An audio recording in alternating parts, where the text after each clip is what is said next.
Assalamualaikum hurmatli Noqat xorijiy matbuot kanali qatorchilari.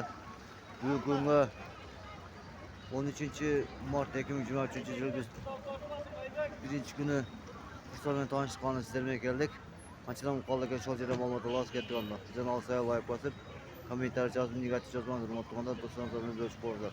Ketganlar bugun kurslar qanday qolgan.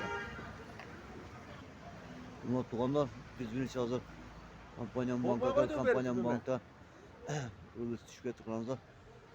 Dolar 87 so'm 32 tiyin, euro 90 so'm 90 tiyin, rubl esa 11 so'm 46 tiyin bo'lib qoldi qilamiz. Umutni shunday bo'lib qolibdi. Kompaniya bankda shol ekan, hozir boshqa banklar bor, shol yerga boshlaymiz. Umutni biz hozir Kesbi bankka keldik. Kesbi bankda 87 so'm 32 dollar, 93 so'm 80 euro, 1 so'm 30 tiyin rubl ekan. Umutni qilamiz. Kesbi bankda shunday ekan. Tuğanımız az bakay gelip bakay bankta dolar 87 so'm 32 tiyin, euro 93 so'm 50 tiyin, rubl olsa 1146 so'm ekan. Men rublni chiqaramizlar. 4 tiyin qimmatroq ekan bu yerda. Bu yerda dedilar rubl shunday ekan. Hurmatli tuğanlar.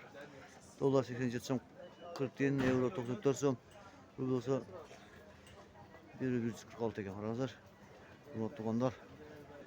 To'naka Islom banka keldik. Islom bankda 87 so'm 20 tiyin dollar, 93 so'm 10 tiyin euro, 1 so'm 30 tiyin rubl ekan. To'nlar bor yerda rubl birda ekanmi? Lekin yerda sal 4 tiyin qimmatroq ekan. To'nlar shunday Noqat xorijiy matbuot kanali sizlarga qo'shadi. Omon bo'linglar, tinch bo'linglar. Bugungi ish kuningizda iyilik bo'lsin.